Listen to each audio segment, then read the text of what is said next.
Tere kõigile, mina olen Taavi ja räägin teile füüsilisest aktiivsusest, et kui palju peaks liikuma, et olla füüsiliselt aktiivne, füüsilise aktiivsuse soovitustest. Olete kuulnud midagi?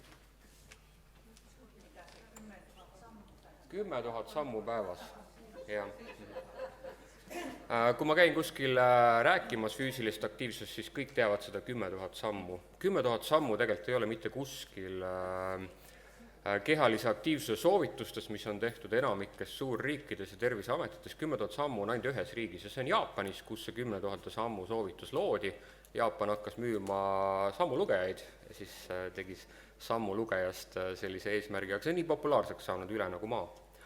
Meie seas ongi inimesi, kes ei saa kõndida ja ka nemad peavad olema kehaliselt aktiivsed, et tegelikult kehalise aktiivsuse soovitused võtavad märksa rohkem arvesse ka inimesi enda nagu võimeid, et siis kõik inimesed saaksid kehaliselt aktiivsed olla. Miks on vaja kehaliselt aktiivne olla? Me siin täna räägime luutervisest, luutervise seisukohalt, kui sa oled noorena kehaliselt aktiivne, siis see aitab meil kasvatada tippluumassi, et aidata see luutihedus võimalikult nagu kõrgele, et siis kui ta vanusega langema hakkab, siis ta ei lähe alla kriitilise piiri, et näiteks meil tekiks juba luu hõrenemine. Ja tänapäeva noortel ka, et teil on ka mõju näiteks vanavanematena, et siis vaadata, et ka nende luud püsiksid nii-öelda terved.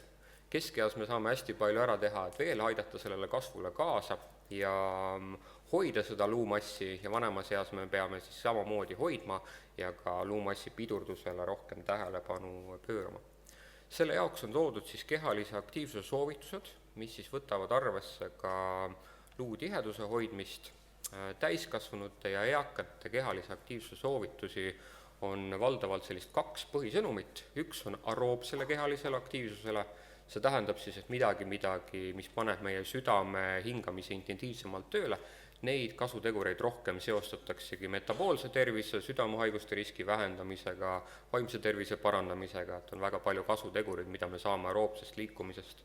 Sinna alla käivad igasugu kõndimised, jooksmised, ka grupitreeningud, mitte ainult ka treeningud, kui te teete majapidamistoiminguid, mis võtavad teid hingeldama, valite lifti asemel treppi, liigute kuhugi näiteks rattaga, et siis ka see aitab nii-öelda seda normi nagu täita. See normi võib täita ka väikeste ampsudena, et kui sa ei suuda järjestikku seda täita, et siis nädala peale võid sa 150 minutit koguda, aga tegelikult kas või minut haaval. Ja teine soovitus, mis tihtipeale ära unustatakse, ongi meie luu- ja lihaskonna tervisele.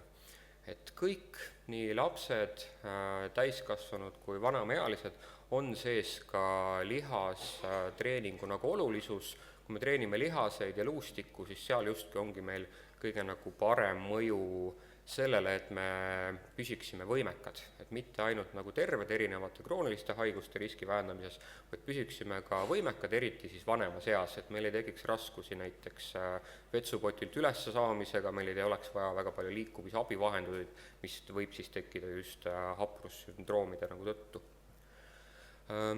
Eakad, nendel on veel lisasoovitus ka tasakaalule rohkem ja jõule kohe eriti tähelepanu pöörata, sest me näeme, et siis, kui muutub meie elu, muutub ka meie kehaline aktiivsus, et 2 kõige suuremat nagu kohta, kus kehaline aktiivsus väheneb. Üks on siis, kui koolilapsed hakkavad tööl käima, enam koolis ei käi, käivad tööl, et siis kaob ära kohustuslik kehaline aktiivsus, mis on tavaliselt kehalise kasvatuse tundides. Et kui seda enam ei ole, siis me näeme, et aktiivsus tihtipeale jääb vähemaks. Ja teine on siis, kui töötajad jäävad pensionile. Et siis toimub ka väga suur langus, väga palju selliseid jutte olen kuulnud oma sõprade vanaemadest, kus siis kui enam tööl ei pea käima, et sellist igapäevast aktiivsust nii palju ei ole, et siis vanem inimene jääb teleka ette seriaale vaatama, istuma ja siis aasta-kahega väga kiiresti tema füüsiline võimekus hakkab langema. Et selle tõttu vanemaealistel on veel eraldi veel soovitus veel rohkem nii-öelda tegeleda, kuna puudub selline igapäeva võib-olla liikumisega tööl käimine. Aga mitte kõigil. Et osad just näevad seda vaba aega nagu ekstra ressursina rohkem aktiivne olla, et see sõltub väga palju ka individuaalsetest eripäradest. Ja samad soovitused on tegelikult antud ka inimestele, kellel on mingi puue või krooniline haigus. Et tihtipeale, kui mina patsientidega töötan, siis väga paljudel patsientidel, kellel on juba mingi krooniline haigus, neil on selline uskumus, et see liikumine või kehaline aktiivsus on ainult see, millega terved inimesed tegelevad ja sportlased tegelevad. või jõutreening samamoodi, see ei ole tõene, et tegelikult liikumine on meil kõigile eriti tähtis ja teinekord võibki olla siis erinevate puuete ja krooniliste haiguste korral, me näeme, et siis igasugune ravi kvaliteet ja võimekus paraneb veelgi ja saame siis erinevate haigustega kaasnevat nii-öelda haiguste riski veel vähendada. See soovitus on antud sellise vahemikuga ka, et te näete, et siin on 2-3 korda nädalas jõutreeningut ja siis 150–300 minutit mõõduka intensiivsusega aeroobset liikumist. See on selline optimaalne vahemik, kus kehalisest aktiivsusest oleks kõige rohkem kasu ja kõige vähem riske. Et me näeme, et ka ületreeningul, võib-olla olete kuulnud, tippsport ei olegi väga nagu kasulik, et see on just niisugune kuldne vahemik, kus me saame nagu minimaliseerida riske ja saavutada need kasutegurid. Kehalisel aktiivsusel on ka selline huvitav asi, et kui sa oled väga inaktiivne, et väga palju ei liigu, aga natuke oma kehalist aktiivsust suurendaksid, siis tegelikult need tervise kasutegurid, mis sa saad, on väga selgelt nagu mõõdetavad ja üles leitavad. Kui sa oled juba väga aktiivne ja samas mahus rohkem liigud, et siis me enam väga suurt nagu muutust ei näe, selle tõttu see ilus eesmärk, see 150 minutit nädalas ja 2 korda nädalas jõuharjutused on selline, mis sihibki just neid inimesi, kellel ongi kõige suuremaid probleeme aktiivsusega, sealt sa võidad kõige rohkem, kui sa selle miinimumnormi nii-öelda täis teed. Kuidas seda täita? See ei pea olema ainult treeningute vormis, et nagu ma juba mainisin, siis kui sa teed majapidamistoiminguid, aias töötad, põõsaid tõmbad, kaevad, siis see nõuab tegelikult lihastööd ja tõstab su pulssi, ka see läheb sinna alla, kui su töö on aktiivsem, ka see läheb sinna alla, ka aktiivse transpordi valimine sobib sinna ja see on näiteks täiskasvanutel kõige lihtsam viis kehalist aktiivsust oma igapäevatoimingutesse sisse pookida, et kui sa pead minema kuhugi tööle, kuhugi poodi, siis mine jala, mine rattaga, vali selleks aktiivsem transpordiviis, selle asemel, et näiteks minna autoga. Kui me vaatame keskmist autoomanikku või bussiga sõitjat, siis isegi bussisõidul on oma kasutegurid, bussi peale sa teinekord pead jooksma, jääd hiljaks, liikuma rohkem jala versus sellega, kui sa näiteks autoga liigud. Aga kõige tõhusam ja kõige parem viis neid siis täita on siis oma vaba aja tegevuste arvelt. On ka ära öeldud, need kehalise aktiivsuse soovitused peaksid olema vähemalt mõõduka või tugeva intensiivsusega ja seal on ka vaja rohkem siis nii-öelda juhendamist nii nende aeroobsete harjutuste osas kui ka siis jõuharjutuste osas. Mõlemad on tegelikult öeldud, et peaksid olema mõõduka ja tugeva intensiivsusega, ehk kui me teeme väga kergel koormusel harjutusi, siis me ei pruugi sealt nii suurt tervisekasu nagu saada. Kuidas valida kehalise aktiivsust või kuidas teada, et kas me oleme piisava intensiivsusega, kõige lihtsam on rääkimise test. Kui sa suudad tegevuse ajal vabalt rääkida, niimoodi, et sa ei pea hingetõmbepause pidama, siis tõenäoliselt sa ei tegele mõõduka või tugeva intensiivsusega. Näiteks kui mina käin oma kaasaga õhtul jalutamas, siis jalutamine, kuigi ma kogun samme, ei täida seda liikumissoovitust, ma saan temaga vabalt suhelda.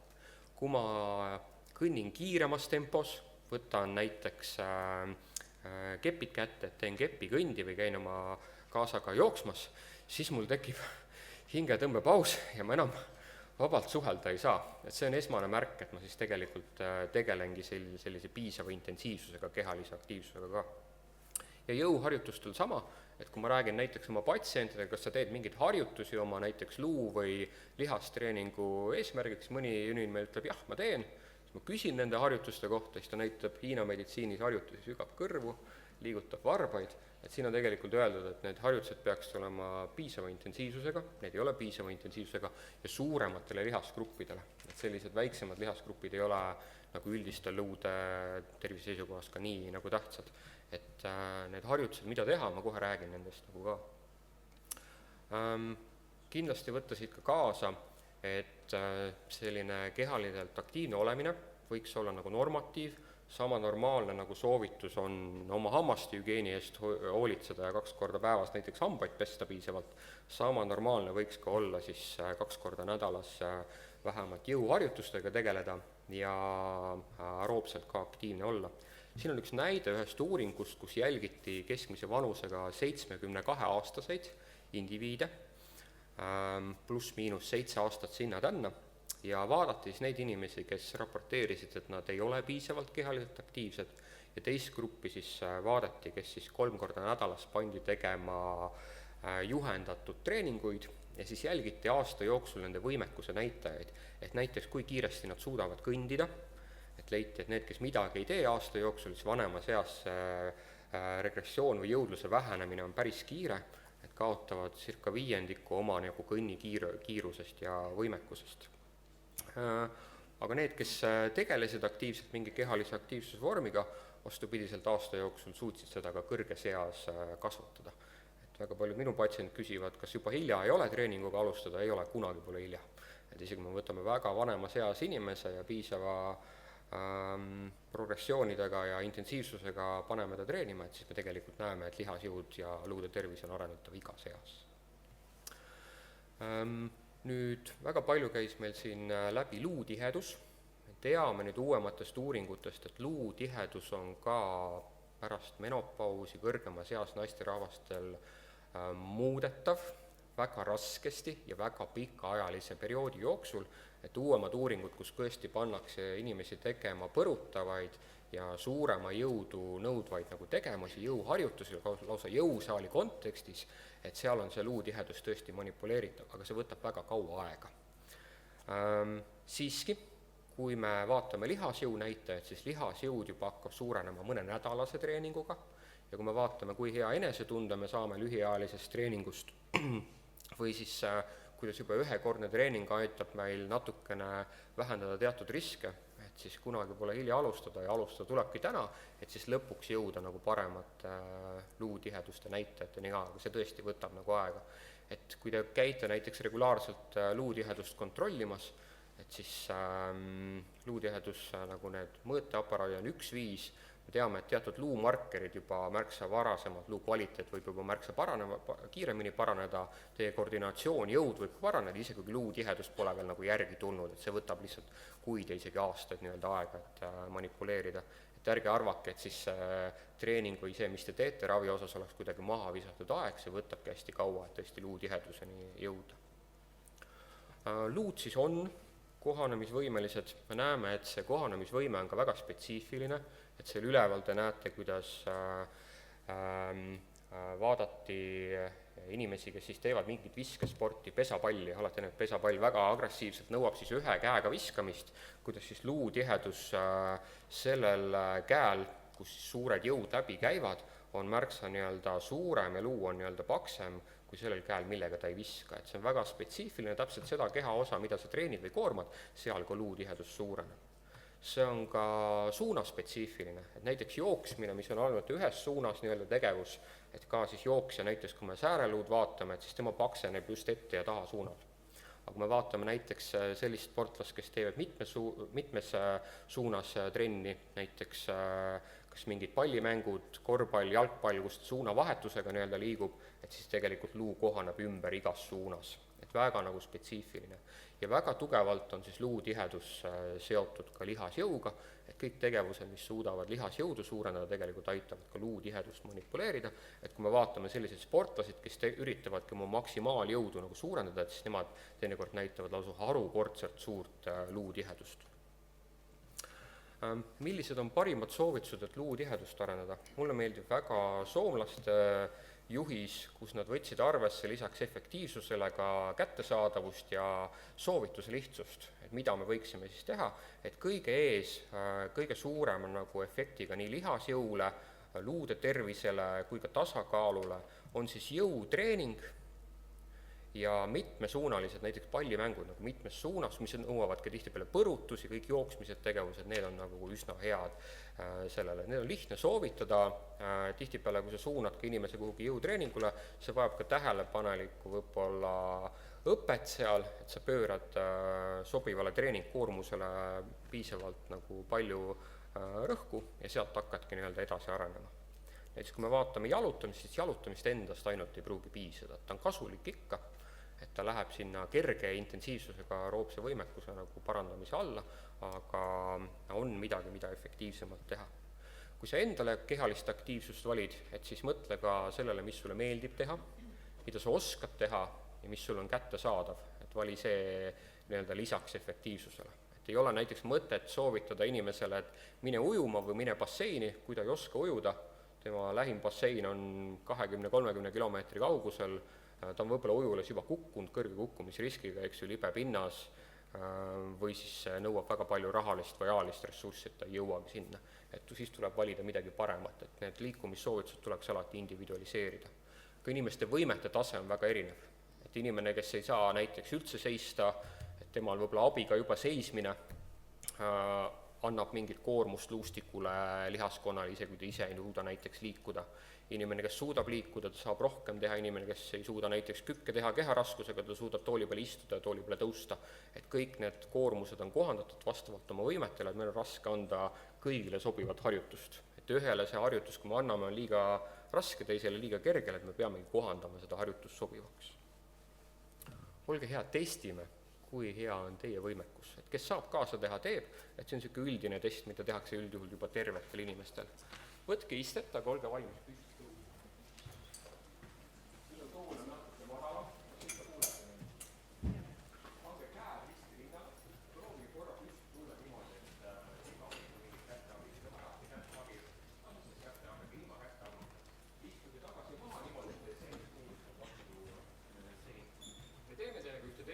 Ma panen sekundid jooksma ja panen 11 sekundit jooksma. Üks moment. Panen 11 sekundit jooksma.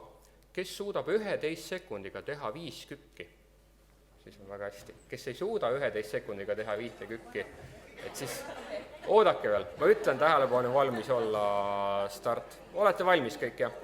Tuletan meelde, et kui te istute maha tagasi, siis teie selg peab puudutama vastu seljatuge. Et ei istu ainult pepuga, vaid tõesti selja panete ka vastu maha. Ma tahan teiega kaasa teha, tähelepanu, valmis olla, start.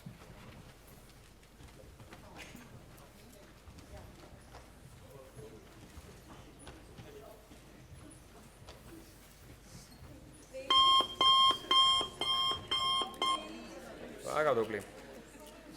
Kes jõudis aega, et siis me ütleme, et teil peaks olema piisavalt võimekust, et liikuda abivahendiga, ilma abivahendita, vabandust. Kes ei jõudnud aega, et siis see juba näitab, et lihase võimekus on madalam. Me näeme, et kui me vaatame inimest, kui ta vananeb, et siis tema lihase kiiruse ja maksimumjõu näitajad on esimesed, mis hakkavad kaduma, enne kui hakkab hoopis luumass või luutihedus kaduma. Et sellised testid, mis kiiruse peale, mingi kordusse tegemine, mis jõuab nagu mingi lihasgrupi tööd, on tihtipeale kõige paremad siis hindamaks sellist üldist võimekust.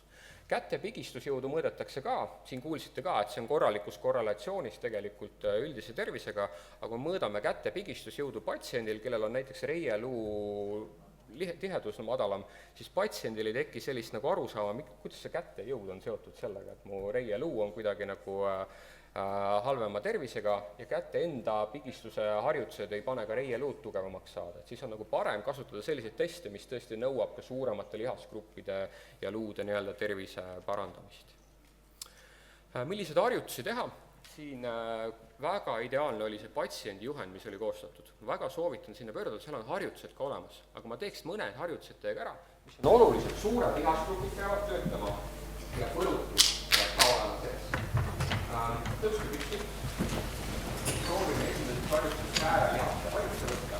Teeme niimoodi, et tõusete varvaste peale ja maadute jäigalt põrutus. See on tavaliselt üks harjutus, kui me paneme luustiku põrutama või tööle või inimestel, kellel on juba ostet roos. Et kõik need harjutused, mis me teeme, on kohandatavad põrutamise ostas ka. Inimene, kes näiteks hüpata ei saa, saab teha varvastele tõuse ja jäiga maanduda. Kui sa suudad, siis teiste ühel jalal. Kui ei suuda, pole hullu. Ma tuletan meelde, kõik harjutused peavad olema kohal. On silmad ka või kinni. Sõbra abiga. Järgmised suured lihasgrupid, reie ja puusad. Trambid vastu maad ja tõused püsti. Ja tõused väga ilus.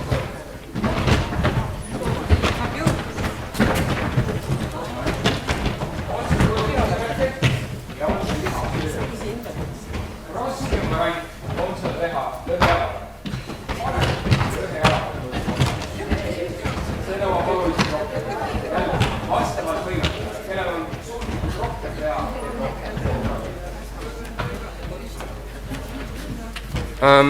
Harjutused peavad siis jälgima kuldkihara printsiipi. Te teate kuldkihara muinasjuttu. Kuldkiharake sattus metsa 3 karu juurde, proovis putru, mis oli liiga kuum, ei sobinud. Proovis putru, mis oli liiga külm, ei sobinud, leidis selle paraja. Harjutustega on samamoodi. Harjutused peavad olema kohandavad, võttama arvesse inimesi võimaid ja me peame leidma selle täpselt paraja, mis oleks inimest arendav. Kui teil on ligipääs ja võimalus minna jõusaali, siis minge. Jõusaal tegelikult enamjaolt on jätnud sellise mulje, et see on ainult noortele inimestele või sportlastele. Ei, jõusaal tegelikult on ideaalne keskkond, kus valida raskused enda võimete järgi, et isegi seal 2 jalal ja 1 jalale pinnes on väga raske progresseeruda. Jõusaalis on väga palju masinaid, kus saab raskust väga järk-järgult kasvatada, et siis oma arenevaid võimeid arvesse võtta. Kui sa otsid kuskilt, kus alustada, et siis siuke minimaalne harjutuste doos, mis sul võiks olla mingi surumisharjutus sees, selle jaoks on sellised spetsiaalsed masinad, kus sa valid raskuse ja saad vastupanu suruda. Sobivad ka keharaskusega harjutused, kätekõverdused näiteks kuskil vastu lauda, midagi sellist. Siis vastupidiselt tõmbeharjutused on sellised masinad, kus sa saad tõmmata või siis näiteks kui sa lähed pargis rööbaspuude peale, võtad rööbaspuu pealt kinni, saad tõmmata ennast rööbaspuule lähemale.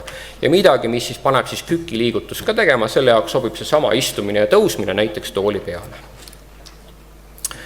Siin on minu poolt kõik, ma panen veel video mängima oma vanaemast. Mu vanaema sai hiljuti 90-aastaseks. Ja see on eelmine aasta.